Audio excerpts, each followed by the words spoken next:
J'aimerais juste donner la parole à Jamal, parce que Jamal, il a demandé l'autorisation pour cette manif à la police, hein, et puis donc on arrive à un moment où les gens se rassemblent ici, et puis alors donne-nous quelques indications.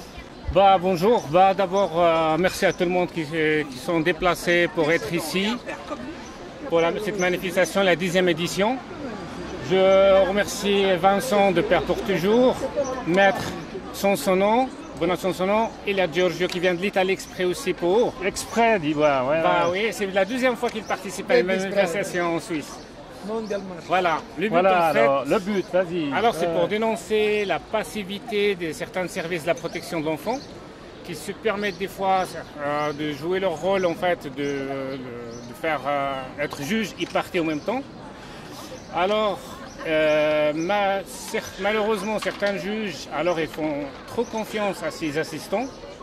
Alors on arrive dans un stade où en fait la force des lois, ils n'ont plus de valeur face à les rapports fantaisistes des fois des assistants de la protection de l'enfant.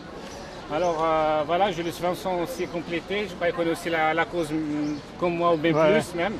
Mais il faut peut-être dire quand même que ça amène à des situations dramatiques. Dramatiques, hein, vraiment dramatiques. Des enfants qui sont placés dans des institutions alors qu'ils auraient leur place dans leur famille. Exactement. Alors il y en a même des enfants qui réclament de rentrer chez eux à la maison. Alors, mais ils ne sont pas entendus. C'est une violation à l'article 12 des conventions des droits de l'homme.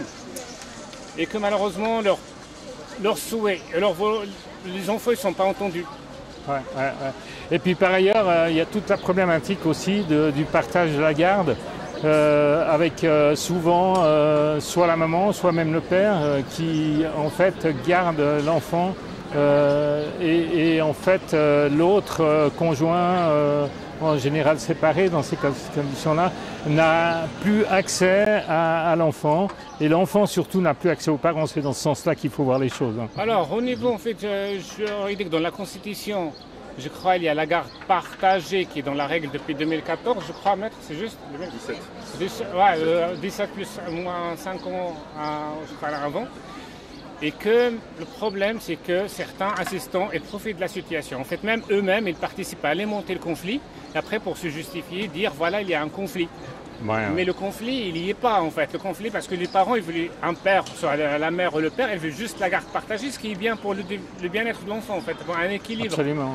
Mais alors, il alimente le conflit et après, il prend en fait le conflit qu'ils ont créé comme excuse pour dire voilà, on ne peut pas autoriser la garde partagée parce qu'il y a le conflit. Ouais. En fait, on ne peut pas s'attendre à des solutions de bonne foi de la part des gens de la mauvaise foi. Absolument. La garde alternée est aujourd'hui reconnue comme étant le meilleur des régimes pour les enfants de parents séparés et doit devenir la règle, et l'absence de garde alternée doit devenir l'exception justifiée.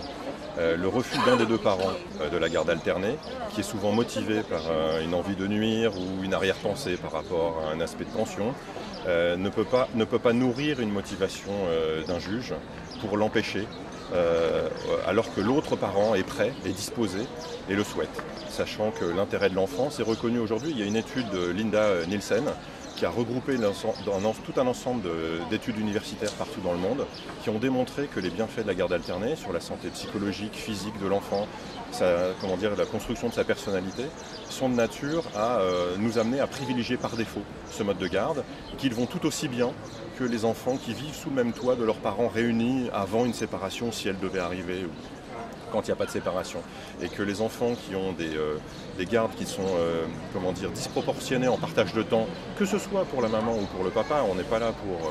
il est évident que ce sont beaucoup plus les papas qui souffrent de ça. On le voit autour de nous, quand un enfant est en garde, on va dire exclusive, classique, usuelle, avec l'un de ses parents, c'est dans plus de 90% chez les mamans. Et c'est ce message que nous cherchons à porter à Père pour toujours. Nous sommes l'association genevoise qui défend la coparentalité et le droit des papas à voir leurs enfants et le droit des enfants à voir leur papa. Quand on aura gagné ce combat de la garde alternée, ça devient par défaut dans certains pays dans le monde. On est très en retard à Genève malheureusement par rapport à ça. Il y a beaucoup d'effets qui nuisent à cette évolution. plus il y a de conflits, plus les avocats peuvent gagner de l'argent. Tous les avocats ne sont pas convaincus de la nécessité d'apaiser les choses. Le droit collaboratif est encore extrêmement marginal. La médiation n'est pas encore imposée, alors qu'elle peut l'être. Il y a des pays qui le font.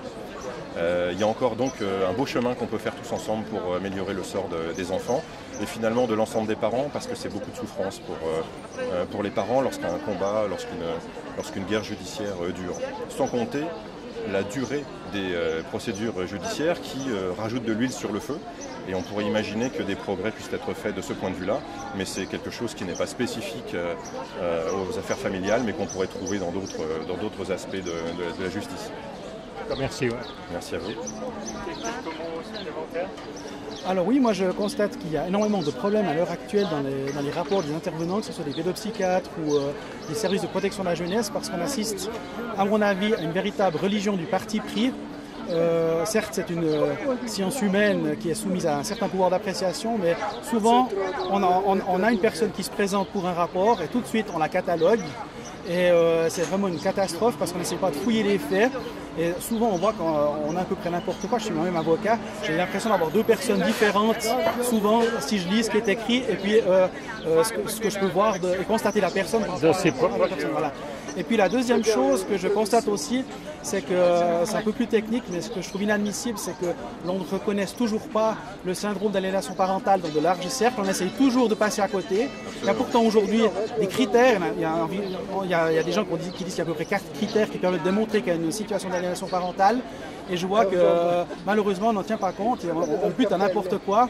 On a tout d'un coup des enfants qui ne veulent plus voir l'un ou l'autre parent, mais on ne se pose aucune question. Alors que par exemple, ses parents c'est toujours tout à fait bien comporté lorsqu'il n'y avait pas de séparation, lorsqu'il n'y avait pas de problème. Et ça, je trouve que c'est vraiment une catastrophe à l'heure actuelle. Ça c'est sûr. Ça c'est sûr. Plus le problème alors des placements d'enfants en institution. Et puis n'oublions pas non plus, alors toujours avec ces intervenants, il y a un manque énorme de déontologie. Lorsque l'on voit par exemple dans des rapports de pédopsychiatres qui se permettent de poser des diagnostics carrément sur les pères ou mères, et ceci est inadmissible parce que justement ils ne sont pas là pour ça, ils ne sont pas spécialisés pour ça, ils sont là uniquement pour juger d'une part la situation familiale et d'autre part la problématique des enfants. Et on voit, on a tout un bricolage et qui malheureusement est considéré comme recevable au tribunal. Et je pense que cela n'est tout simplement pas normal de nos jours. Et ce qu'on demanderait un peu plus en tant qu'avocat, c'est que les juges jugent et peut-être arrêtent de toujours se laisser tourner la tête par des rapports qui, à mon avis, sont très peu souvent utilisables. C'est ça, hein. Donc en fait, les juges se basent énormément sur les rapports des services de protection, en guillemets, des mineurs. Voilà, et c'est pas du tout à ce niveau-là qu'il faudrait trouver la vérité de la réalité de la famille. Des fois, on a des rapports pour presque écrire ite missa est, et puis voilà, c'est un petit peu comme ça. Merci. Je m'appelle Julien Duras, je suis le porte-parole du mouvement de la condition section vaudoise. Donc je suis ici à Genève pour représenter le canton de Vaud en lien de ce qui se passe sur les prises en charge judiciaires pour le droit de la famille. Un parent est au détriment d'un autre parent est séparé de son enfant. Les droits sont bafoués, les articles ne sont pas respectés. Si je prends par exemple l'article 275A, la majorité du temps n'est pas respectée. Je tiens aussi à rendre attentif qu'il y a la loi sur l'autorité parentale conjointe qui est rentrée en vigueur en 2014, qui n'est pas respectée non plus. Les médecins pédopsychiatres, etc., ne respectent pas la déontologie. Sono presidente dell'associazione Figli Negati e sono je suis le président de l'association Daddy's Pride et je viens de Roma. Daddy's Pride è la marcia mondiale dei papà. De la marche mondiale des papas. Allora, questa marcia l'abbiamo già fatta a Vienna, a Parigi, a Berna, grazie a Jamail, a Parigi, e in Praga, Bratislava e Berlino. Metà Europa. E allora l'unico motivo di questa marcia è che i padri vogliono difendere il diritto inviolabile dei figli di amare 2 genitori e 4 nonni. Les pères veulent défendre le droit d'avoir 2 parents et d'aimer 2 parents. Un pays qui ne défend pas les droits des enfants n'est pas un pays civil. Quindi io mi auguro che questo evento in Svizzera aiuti la cultura svizzera di rispetto non più dei genitori e dei nonni, ma dei figli. sono loro che vanno difesi da tutti. C'est eux qui doivent être défendus, ce sont nos enfants avant tout. Auguro che questo evento in Svizzera aiuti ad alzare il livello culturale positivo di tutti gli amici svizzeri. J'espère qu'il va élever le niveau culturel de tous nos amis en Suisse. C'est un espoir, je ne suis pas sûr qu'on y soit tout à fait, mais c'est un espoir. Merci.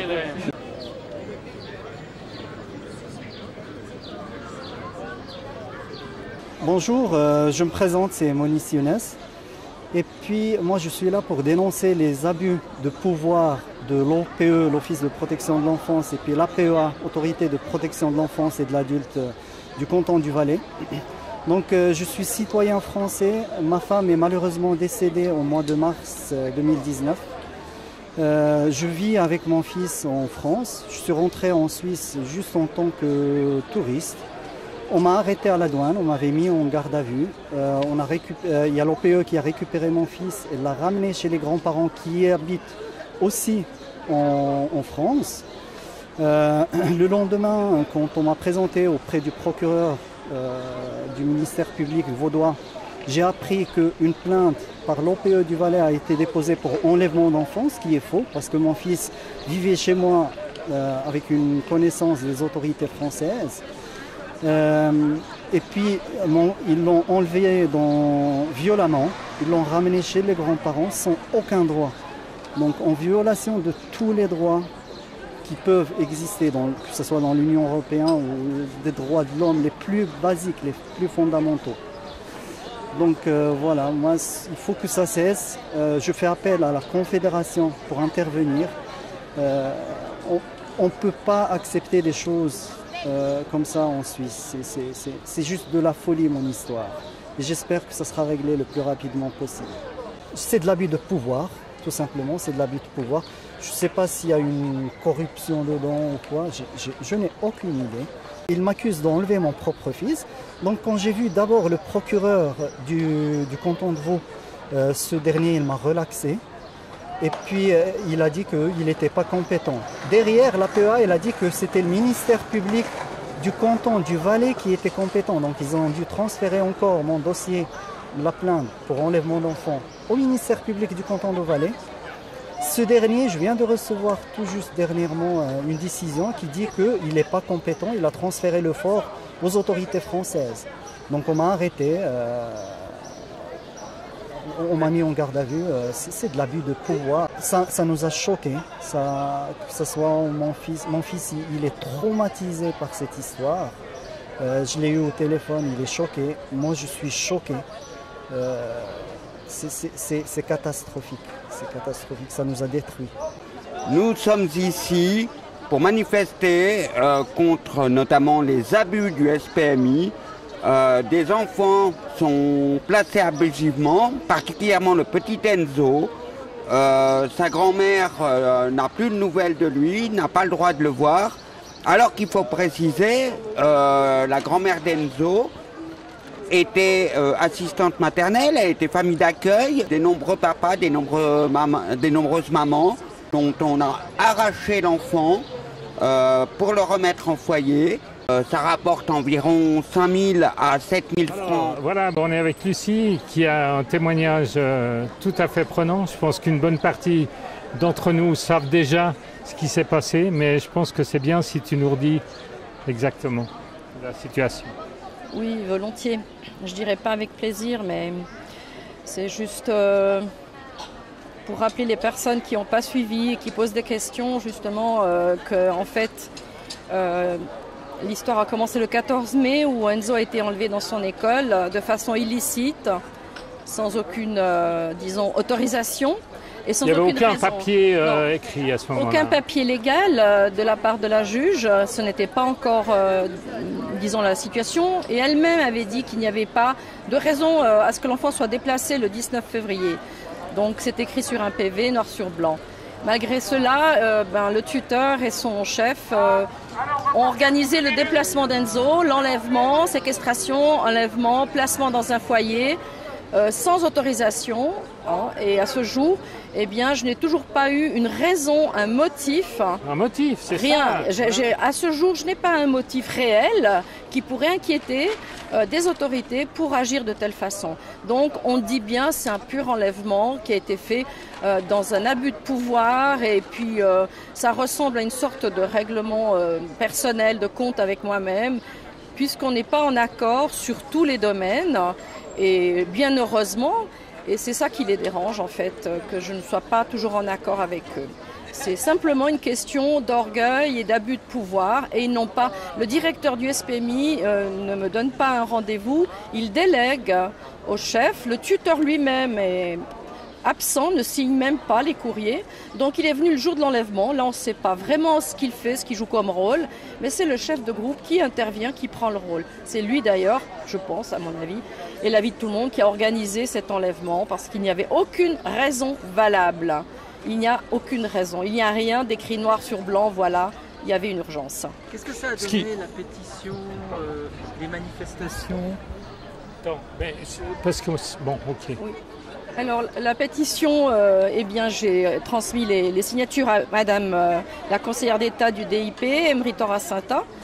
Elle a tout simplement répondu qu'elle a bien reçu les pétitions, enfin les signatures, les 1250 signatures, mais que voilà, le SPMI et le SACELP, dans son courrier, elle termine comme ça, elle pense qu'ils ont bien agi dans l'intérêt de l'enfant.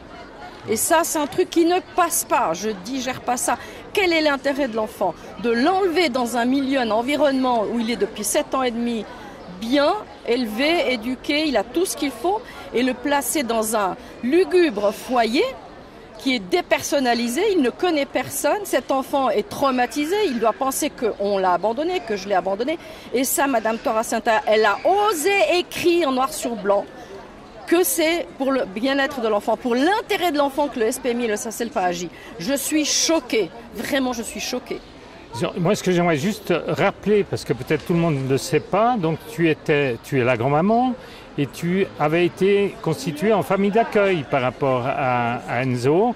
Et donc Enzo, il avait un vrai foyer avec toi.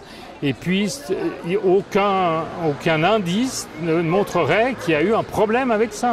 Donc, c'est complètement arbitraire. Et donc, pour rappeler ça, les acteurs, c'est le SPMI, Service de protection des mineurs à Genève, et le SACLP, qui est le service de contrôle des familles d'accueil. Surveillance, c'est cela, exactement. Il n'y avait absolument rien qui a été évoqué. Et le pire, c'est que la juge, le 19 février, on avait donc un rendez-vous au TPAE. Elle a bien dit qu'il n'y avait absolument, à ce jour, donc le 19 février, il n'y avait aucune raison valable pour un déplacement de l'enfant. Elle a demandé au tuteur et au chef de groupe d'agir dans le sens de l'inscription de l'école dans laquelle j'avais fait. Ils n'ont rien fait. Ils ont simplement dit que l'école ne répond pas. Moi, j'appelle le lendemain, ils m'ont dit que l'inscription était maintenue et qu'ils n'avaient jamais appelé. C'est un scandale, ils ne font pas leur boulot et ils viennent me reprocher de ne pas avoir donné tout ce dont l'enfant avait besoin. Et j'ai 19 justificatifs dans un recours qui démontrent le contraire, que l'enfant était bien soigné et avait tout ce dont il avait besoin par des professionnels de la santé, pas des gens qui s'improvisent, médecins et autres.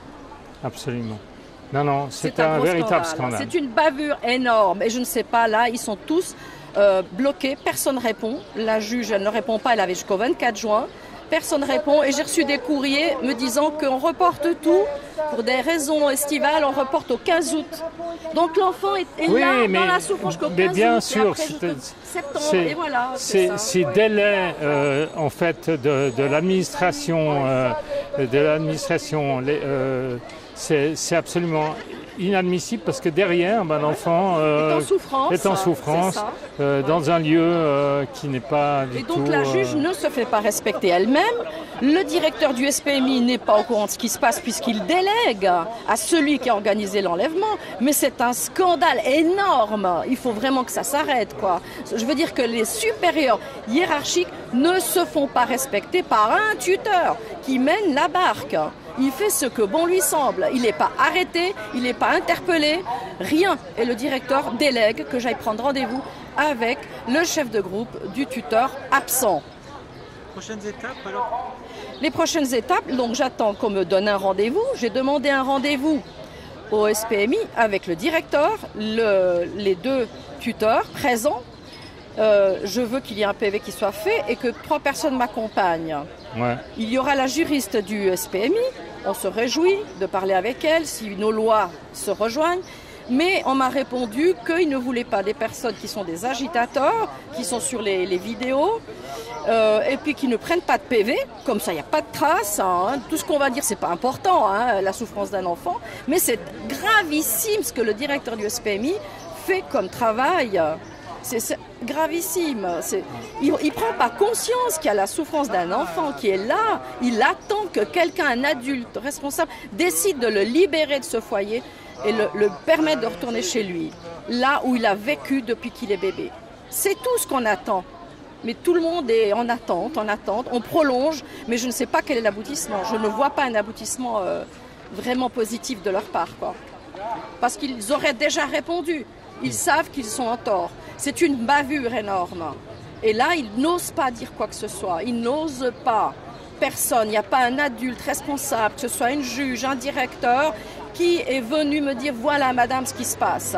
C'est gravissime, ça fait déjà plus de 2 mois qu'Enzo est dans ce foyer, dans la souffrance. Il ne sait pas si je suis en vie, malade, il ne sait rien. Et ça, c'est le bien-être de l'enfant. Bonjour Genève, merci le SPMI et le SACEM. C'est absolument incroyable. Merci Lucie.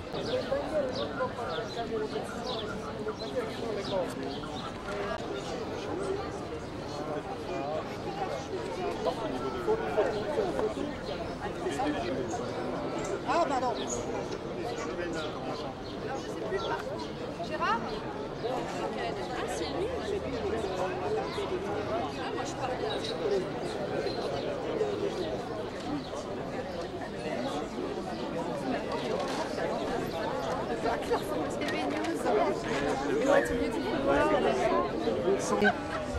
C'est l'un des nombreux drames de notre République, hein, avec des services de protection des mineurs qui ne les protègent pas toujours, qui les enlèvent à la naissance, qui les placent dans des foyers, qui détruisent parfois des familles.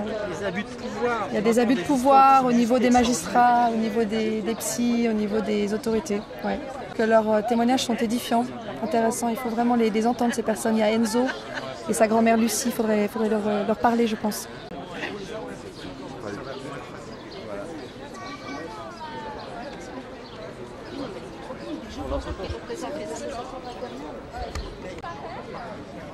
Jamal, tes 2 minutes, elles sont très longues.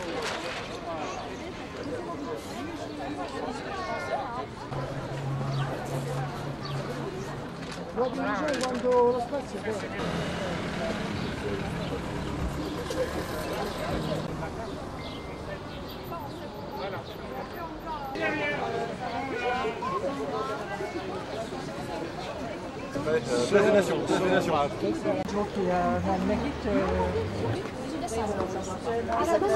OPE, ça suffit. OPE, ça suffit.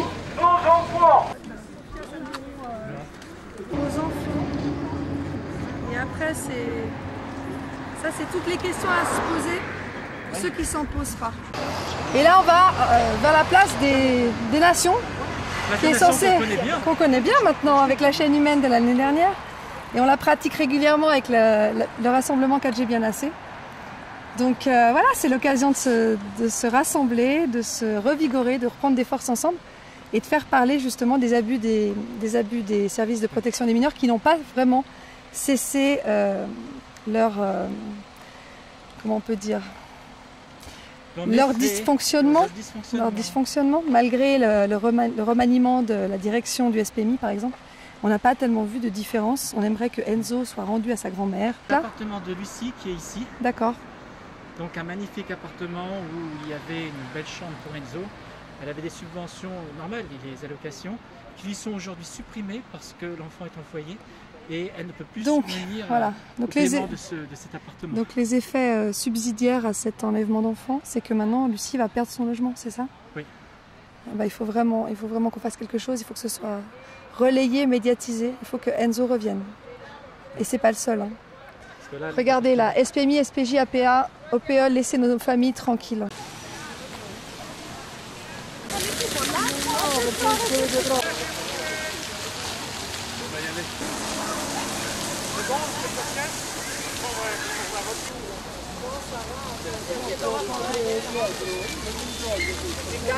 Tu caches le bâtiment derrière.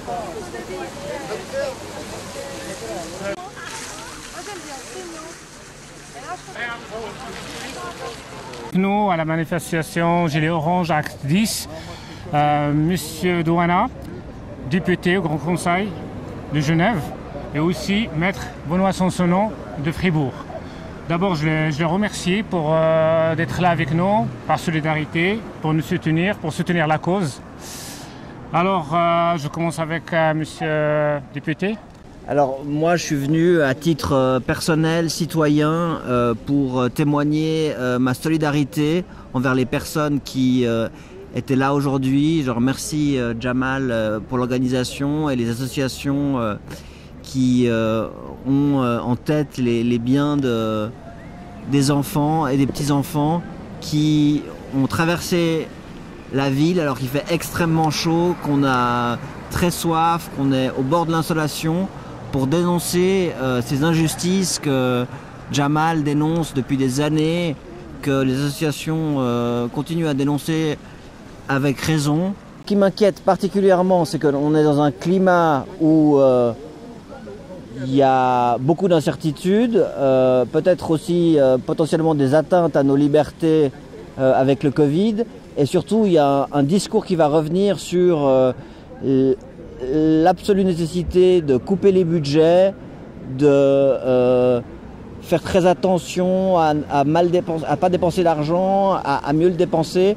Et déjà les services qui s'occupent de cette souffrance que vous vivez et que vous décrivez et que vous dénoncez sont des services qui sont sous-dotés, qui devraient être beaucoup plus dotés, qui devraient être beaucoup mieux organisés. Et avec la situation actuelle, le discours néolibéral et le Covid, il y a un risque que vous soyez parmi ceux qui vont vraiment pâtir des économies. Monsieur Sansonance, Maître Sansonance et Jamal, on est d'accord à ce qu'on mette une limite à ce système qui prône en fait un contrôle et très souvent une psychiatrisation où on multiplie les décisions radicales en faveur d'un parent au détriment de l'autre, aux dépens de la médiation. C'est l'intérêt de l'enfant qui doit être défendu et c'est l'amour des parents qui doit être respecté, honoré, et puis il faut mettre la médiation au cœur des dispositifs. Fribourg, c'est le SEG qui s'occupe, c'est l'équivalent de SPMI sur Genève, SPJ sur Vaud, OPE en fait sur le Valais. En fait, les 4 services, c'est vrai, le nom il change, mais ils ont la même façon de travailler.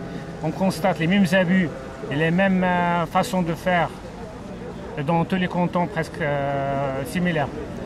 Alors tout à fait, moi quand j'entends parler des gens à Genève, par rapport au SPIMI, on appelle chez vous, ça me semble tout à fait semblable à ce qu'on vit comme réalité malheureusement dans le canton de Fribourg.